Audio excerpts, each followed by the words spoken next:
Hi, besties. It's B-Fells. I am about to have a really great discussion with some other mom entrepreneurs. We're going to be talking about what it's like to parent during this pandemic. It has been an unexpected roller coaster for so many people, and I feel like the people who aren't getting enough credit and recognition are parents, mothers especially. There are a lot of moms who don't feel like they're being heard or validated.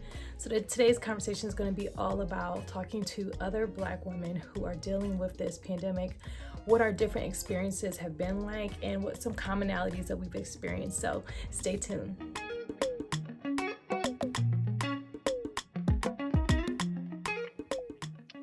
Hi, guys. Welcome back for another episode of Rebranding the Black Woman. I'm really excited about this episode. As I told you before, we're going to be talking to three different moms who are having three very different experiences when it comes to parenting through this pandemic.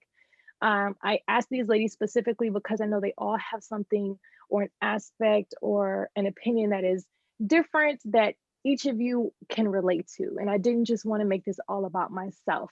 So please follow along. And as you know, with this series, my goal is to give Black women the opportunity to discuss taboo topics so they can feel represented and more confident about what they're going through in their daily life. So I'm going to kick it off and let these beautiful, amazing ladies introduce themselves. Yeah, so hey y'all, I'm Alicia Robertson. I'm here because I'm a mama.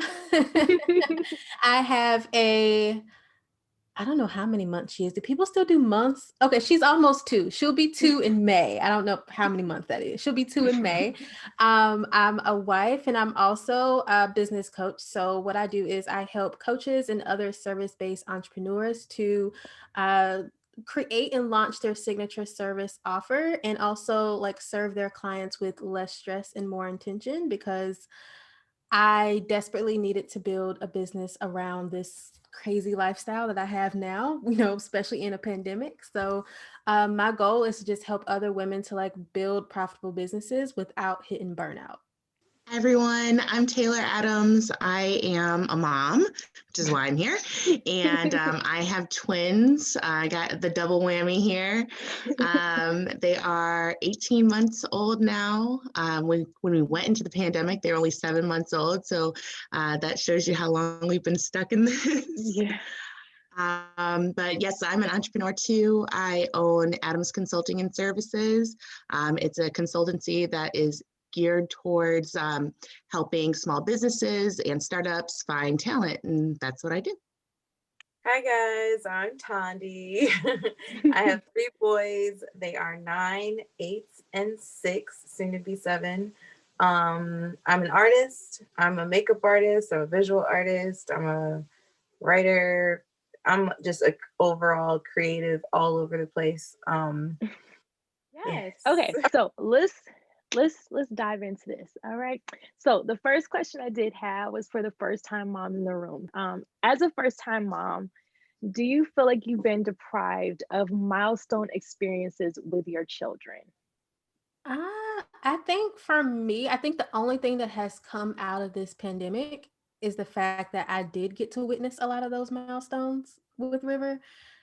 She was in daycare before, ish hit the fan, and then I took her out for months. And I feel like then I was able to like actually see her develop. Like I actually caught her first steps like on like camera. Like was able to record it. Just experiencing her like learning and how like she sucks up just words and like little dance moves and things like that. Like I was able to experience a lot of those big milestones, and I think had she been at daycare during that time, like I would have missed all of that. And like, because she's my first child, I would have low-key like felt some type of way about it. Like I wanted to be there. So I don't think I've missed any of those like big milestones as far as like, those infant growing into toddler type of things. I feel like I've missed some mom milestones. So, my girls turned 1 over the summer and I wasn't able to throw them a big birthday bash. What else? I feel like there's a lot, but now I'm drawing a blank here. Mom play dates was something I was really looking forward to doing, especially with you, Brittany, because Emery's only a month older than my girls. And so we had all these plans. We were going to breastfeeding class and everything. And that all got, turned upside down with the pandemic. So I'm definitely missing out on those kind of things. Do you feel like this pandemic and, being stuck in the house, or some people don't necessarily stuck in the house, but your activities or interactions with other people are very limited as opposed to what you probably would have had, this time last year. And so do you feel like this pandemic has affected the quality of your parenting, whether it's, your patience, whether it's your mental health? Do you feel like the pandemic has affected that in any way? All of the above. For me. All of the above. I'm an introvert. So like at first I was like, oh, y'all are tripping. I like staying in the house. Like I'm fine. And then it was like, oh, but I'm here with other people. And I was like, wait a minute, that's not, it's not how that's supposed to work. Yeah. So, like I just realized that, like, yes, I needed to take better care of myself because my mental health took a dip. My physical health took a big dip. And I needed that interaction with other people that I didn't realize that I needed. Because like any other time I'd be like, I don't want to go out, like leave me alone. But now it's like, oh my gosh, when this opens up, when the world opens back up again, please invite me everywhere. So it's too just made me very like snappy. I noticed like my patience was already kind of short, but now I'm like, all right, I need a break from everybody. I agree. No, I mean, pros and the cons. I see where it really did make me, because we were all so confined together, it forced me to look at what I was doing, why I was doing it, how I could do better, because I'm like, we're all stuck together. So I got to figure out how to make this work.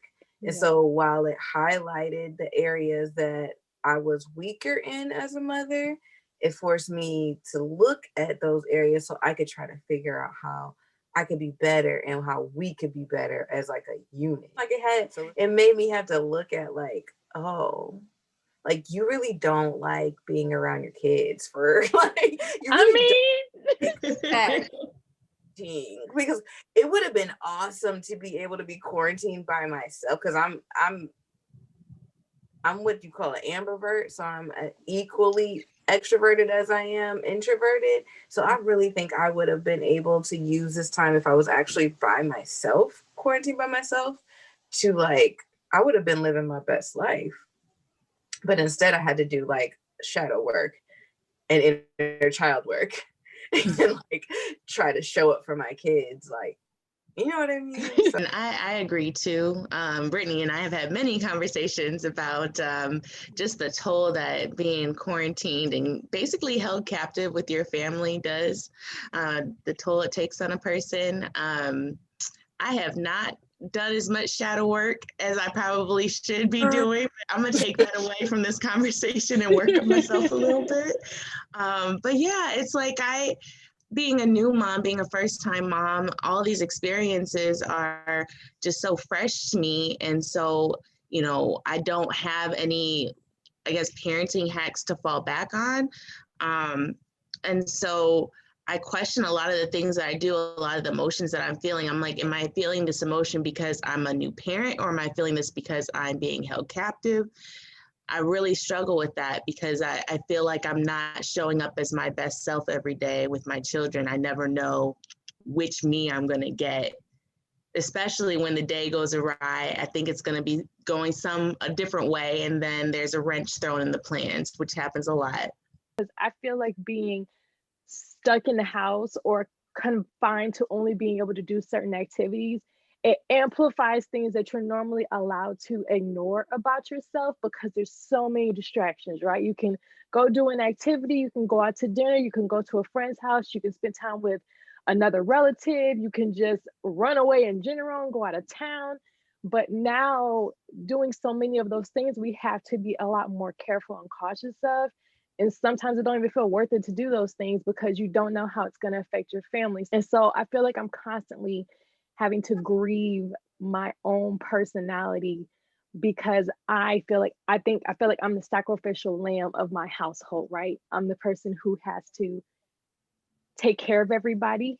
I'm the person who has to keep everyone fed. I'm the person who is super cautious, right? So when my kids come home, I have to be super cautious of where they're putting their things, where they're putting their hands, what they're putting in their mouth. I'm glad that we can all see that there's parts of ourselves that we're just like, I was able to ignore this or not have to be as patient, right?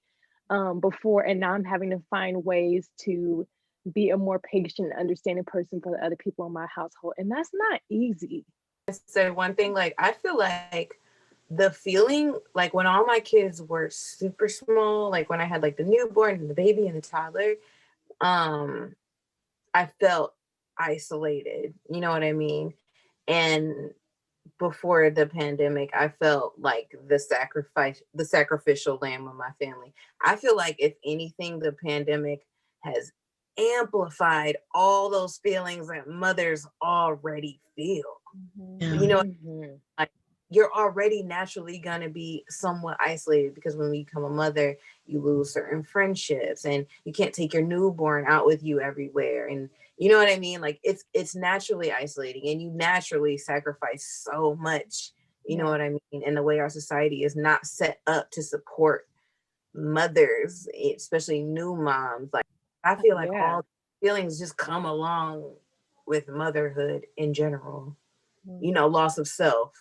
Now you really don't have lack of support because you can't drop your kid off anywhere. No, No. no, you can't have people coming in. You can't just say, I'm going to get a sitter and me and my boo are going to go No. and do something like that's, Imagine. you can't, that's like, you can't even, no. I'm glad that you point that out because for the other two moms on the call, like this is their first time. So I'm glad you're pointing out that a lot of second, third, fourth, fifth time moms have these same exact feelings, Yeah. but we haven't had to be confronted with them the way that we are right now. Oh, this was a question that was sent to me by one of our besties on Instagram. And it says, as parents, do you feel like we're supposed to intuitively know how to handle this kind of situation? So, do you feel like this was something, do you sometimes feel like this was something you're just supposed to know how to deal with? Do you ever feel that way or no? I think I don't think that I felt like I was supposed to know how to handle it. I think for me, I thought that I was supposed to be able to handle it better. Like, Mm, I'm someone who Mm. thrives off of routine. Like, I know what time I'm getting up. I know what I'm doing next. Like, I had like a whole schedule like mapped out of things that I do during the day. And once this pandemic hit, it was like, oh my gosh, like everything is just all over the place. And like it literally almost sent me into like a panic attack because I just could not handle things not being how they were. And I think I put a lot of guilt on myself because it was like, you're the adult, you have the child, like, you know, you guys have the child, you're supposed to be able to adapt and figure it out. And like back then I was telling myself it's not going to last that long, like just figure it out. And I never figured it out. So I think I just put a lot of pressure on myself for not knowing what to do next. That's super fair. I agree with you. And I think that I've given myself a lot of grace too, because while going through it, I would call my mom up, like, Mom, I don't know what to do. And she's like, I don't know what to do either. And I'm like, you know what to do. You're my mom. So it's like I have to have grace with myself because even my own mom, who usually knows how to figure out any problem I have, she was at a loss with a lot of things that I've been going through. that's a good point. Whether you've had decades or only a few months in the game, we're all every day just trying to figure out what's the best way to approach this day. I Mm-hmm. think you know what's funny for me, like I never knew what I was doing. So it's like it's like it almost like even the playing field. Like I Mm, never felt like I knew what I was doing. So it's like now this is new for everyone. No one knows what they're doing. No one knows how to handle this. Everyone is handling this in different ways. And I think it let me give myself a little bit more grace. You know what I mean? Like we don't know. I don't know what this is. We're taking it day by day. And I had the same approach to my kids' teachers with remote learning and watching them get frustrated and upset, and my tribe around me, watching other people like try to navigate this thing. So I'm like, I mean, I didn't know what I was doing before. So well, now we all don't know what we're doing. Great. You quickly learn to release all those ideas of what you think you should be and how you should be, which is like breaking down that, not to get too spiritual, but like breaking down that ego. You know what I mean? So in the breaking down of the ego, you do tap more into your intuition.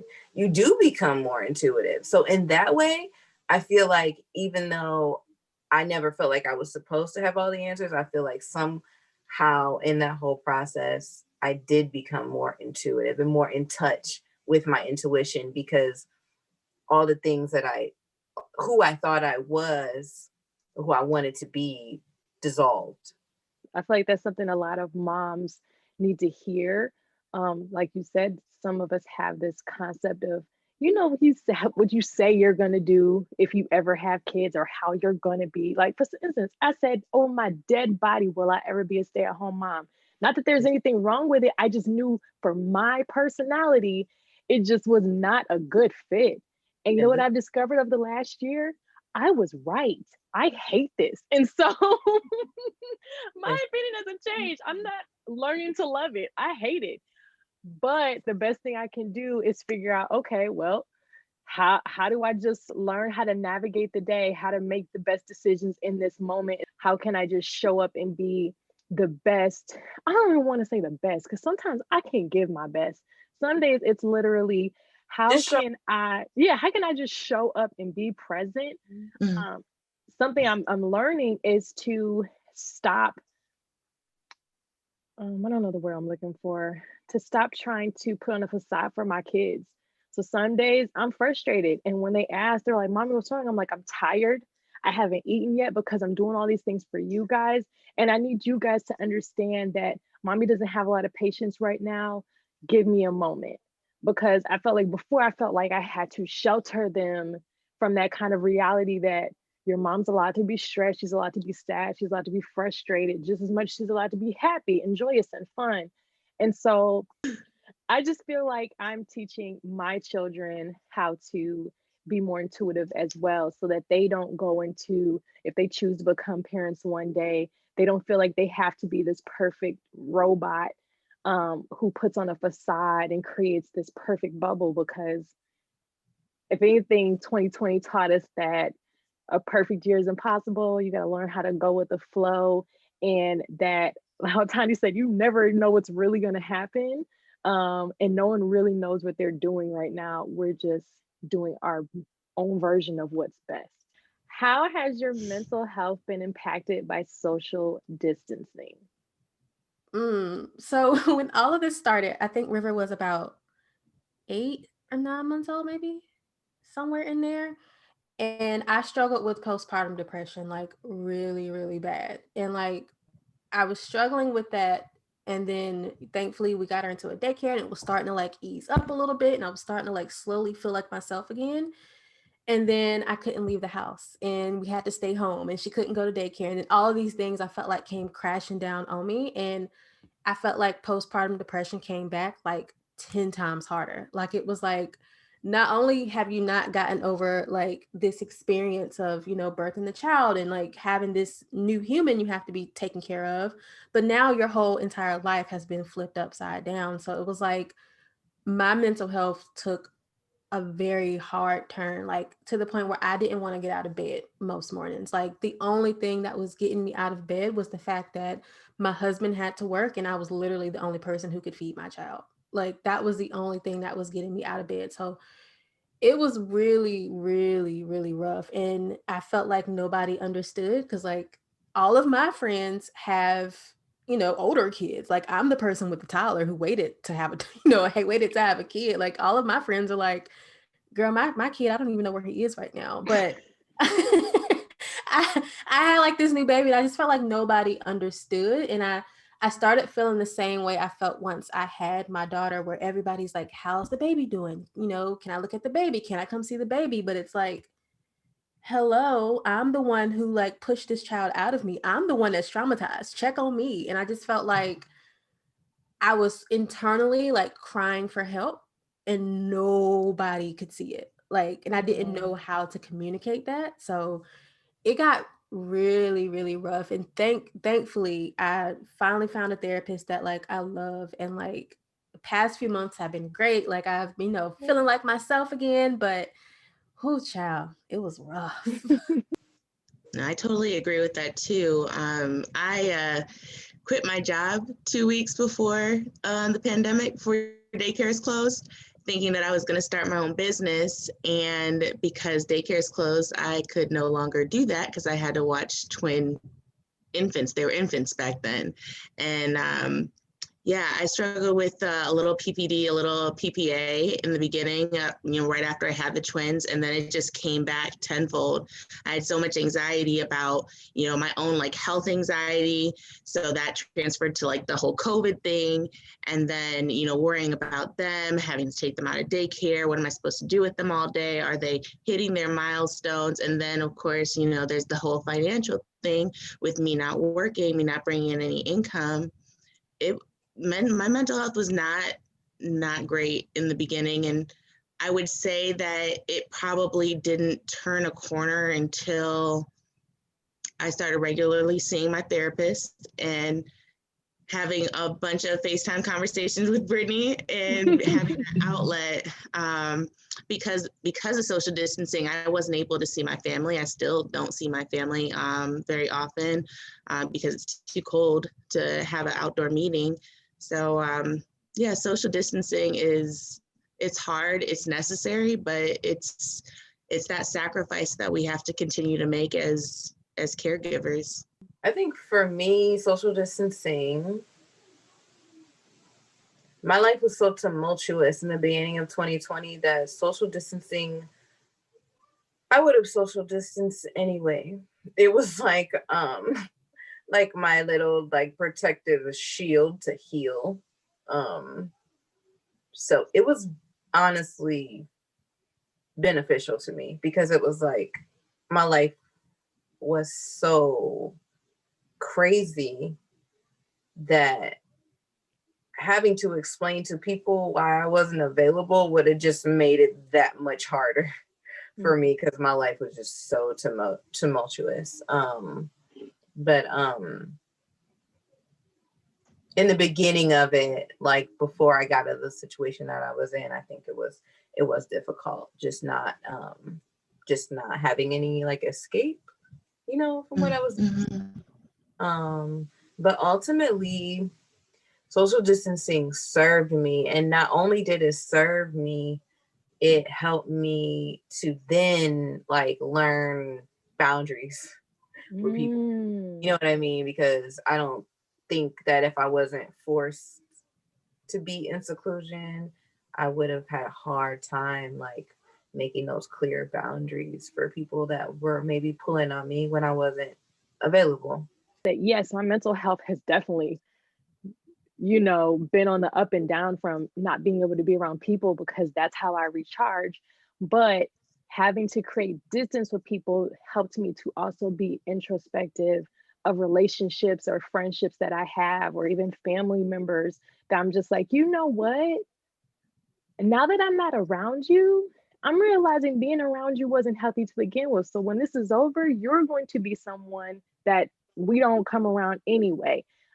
I feel like that's been very healthy for me, and learning how to not let people latch onto my energy, because I've always been that friend or family member or sibling that people call when there's a problem. And it's like people constantly dumping on me, and then I'm left to sit with their emotions, and then they scamper off. And I've had to set that hard boundary with people this year, being like, you know what, my mental health is already fragile because I'm not getting all the things that I need to be my best self. And I'm not about to let you, in whatever it is you're going through right now, jeopardize that. So if you would like to wait until I'm in a better mental space to receive whatever it is you're saying, great. But if you can't wait for that, you need to talk to somebody else because that person's not me. I've learned that I've built like this peace bubble over the past few months from like therapy. And I'm like, I can't have anything like tampering with my bubble because I'm in a really good space right now. Like I've come to the realization this is just how things are right now. Like I'm good and I don't need anything that's like poking at what I've worked and spent a lot of money in therapy trying to build. I like to text my friends first and say, hey, when you're emotionally available, can we please talk about this? And sometimes they'll say right away. Sometimes they'll say, yeah, maybe I'll call you in an hour. But at least I know that I've established some type of trust bubble that I can come to someone who is either going to just listen when I need them to, they'll provide solutions when I solicit them, and I don't feel judgment in that way. And so the reason why I want to bring that up is because I know there are women who are probably going to be watching this episode who's like, well, I can't go to therapy right now. Like, I can't even get alone time to go. That's my thing. I don't even have alone time. I'm with a baby 24/7. And so something that really helped was finding somebody in my life who I knew that I could go to without judgment, that would lend me their energy for a moment to lift me up so that I could get at least one foot back in the game instead of feeling like I was suffering at home by myself. Have you felt supported by others in your life over the past year? So whether that's the people who live with you, whether that is people who you found yourself having to depend on that maybe you didn't have to depend on before, do you feel like you've been supported, and has it surpassed your expectations of what you thought it would have been, or no? I feel like I have been supported, but it took us a minute to like get the support that I felt like I needed. And I think that was because I was trying to do all the things by myself at first. And I needed to get better, like you said, with communicating about like what I needed. And I think it got to the point where when I was like really struggling with my mental health, and I was like, babe, you got to take her for a little while. I just need like my alone time. Like before River was born, I had like self-care Sundays. So I was like, I need to go back to that so I can get back in like a better like mental space for like myself. So I do feel supported, but I think it needed to be a topic of conversation in order for me to get there, because he didn't know the extent of like what I was feeling and like what I was going through. And like he never would have if I would have never stepped up and said something, you know? For me, I would say it's almost like exactly verbatim what Alicia just said. I really struggle with communication in general, but with my husband in a pandemic, it was even worse. I just felt like as the mom, I had to, adhere to the gender norms and, take care of everything, take care of everyone. And I was burning myself out really quickly. And so I finally had to learn how to communicate with him more effectively and tell him what I needed. Because I feel like with men in general, you have to like literally like verbatim say what you want, say what you mean, because they just don't know how. They just don't know how to interpret body language or hints. None of that. Social cues are like, like you can't say I need help around the house. You literally have to write out a honey-do list, like take out the trash. When you do dishes, do them this way. When you make kids lunch, make it this way. Like you have to write it down, spell it out. And once I started doing that, all of a sudden, like magically, these chores were done and I had a little bit more free time. I could take a shower. I could do things I need to do for myself. So definitely feel very supported by my husband, but it took a while to get there, and that's on me. That's my communication. No, feel supported. I didn't feel supported before, though. I mean, I felt very much unsupported, and I think the pandemic again highlighted how unsupported I felt as a mother. But because of that, it forced me to, again, to like, I became so much more tapped in spiritually. and I learned how, like, the support I got spiritually ushered in that support physically, like, in this realm. Like, you know what I mean? Like, it just became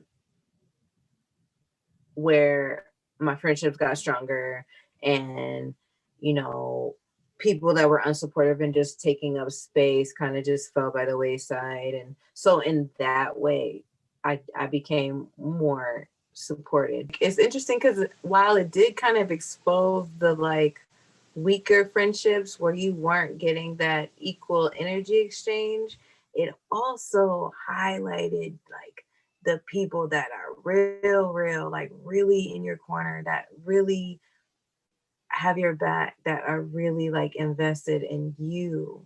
Like, I feel like while my weaker friendships fell by the wayside, my true friendships were strengthened in ways I'm just grateful for. Can you share a win or wins that parenting during this pandemic has afforded you? I had a lot of time to sit with myself during this, which has made me like look at my business differently. It's kind of forced me to like really think about what I want to prioritize in my business and then like things that weren't a priority. So like I recently went through like a huge like rebrand where I like changed everything. And it's already I can already like see the benefits of it. And I think if I had been on that same track of like working and not having that time to just sit with my thoughts and like sit with my ideas, I don't think that shift would have happened in that. Um, Two, I will say, while, we've been struggling with, figuring out how to juggle all things parenting, like I realized I really do like my kid and my husband. Like That's a big win. yeah, I'm like, all right, I could use a break. 100% could use a break from y'all, but like, I think I'll keep y'all for a little longer. Well, I think that a win for me is kind of what Alicia touched on earlier, is just being able to see some of those like giant milestones. Like I saw both of my girls take their first steps. Journey is saying her numbers and her letters, and just being able to see that happening real time and just fostering this like really kind of fun and emotional and crazy relationship with them has been a really big win for me. I think my there's been so many wins. There's still been so many wins and so much transformation in such a short time. So it's hard to just note one of them. But I would say like being quarantined, it helped me. For one, I let go of a very toxic relationship because I was forced to see it for what it was, and I was forced to see who I was and who I was becoming. And I mean, that's a huge win. That's a huge win because my life could have took a whole nother turn. And then just creatively, as a creative, as an artist, I mean, I got so much clarity on who I am as a person, as a woman, as a mother. Just being able to just be with me and my kids, and yeah, and my friends, and clarity on my friends and the people that are really there for me. The losses were so traumatic that it forced me to dive deeper into my spirituality to find those wins, because the losses were so those were L's. One of the one that just comes to my mind the most is I have learned how to better communicate with my family. And that was something that I had to, it's like the older my kids get and the longer that I've been with my spouse, I'm having to relearn how to communicate with them because I'm growing and I'm finding out things about myself and things that are important to me. And so once I realize those things, I have to communicate those things. And my children, I've taught them how to um, I feel like I've created a safe space for them within myself. So letting them know that they can ask me questions about anything, especially since they're before them going back to school recently, they were here every day. And so they were asking me questions all day. And I was getting so frustrated. So I had to find a way for them to be able to ask me questions or approach or learn my communication style or learn my love language so that we could have an equal transference of energy. Because I feel like as a mom, I was learning what's best for them, but I wasn't also showing them what's the best way to get through to me. So I feel like the communication in my household is done a 180. I won't say it was bad before, but I know it could have been so much better, and I feel like it is. And I'm grateful that I'll be able to come out of this pandemic, whenever that is, with that. I want them to know I have feelings, I have interests, I am a person. I was a person. They asked me questions about what I was like before they were born, and I feel like I didn't ask my parents those kind of things. And so they're learning new things about me all the time. I'm glad that we could get on here and talk about the stuff that sucks, but also talk about the stuff that we've learned about ourselves and the stuff that feels good. I'm hoping that that part of the conversation will help someone to find something positive in this situation, because parenting during this pandemic is hard. Honestly, I don't mean to sound like a Debbie Downer, but it's a hell I wouldn't wish on anybody. Like, not being able to have independence or uh, even just overnight, away from your family is little to never going to happen. And so I want people who are watching this and who are moms, maybe they're even dads or, you know, a foster auntie or something, that just feels like they're being seen and heard, and that someone else out there is going through the same things and having the same thoughts, and that they're not a bad parent. Um, Everybody's just doing the best they can.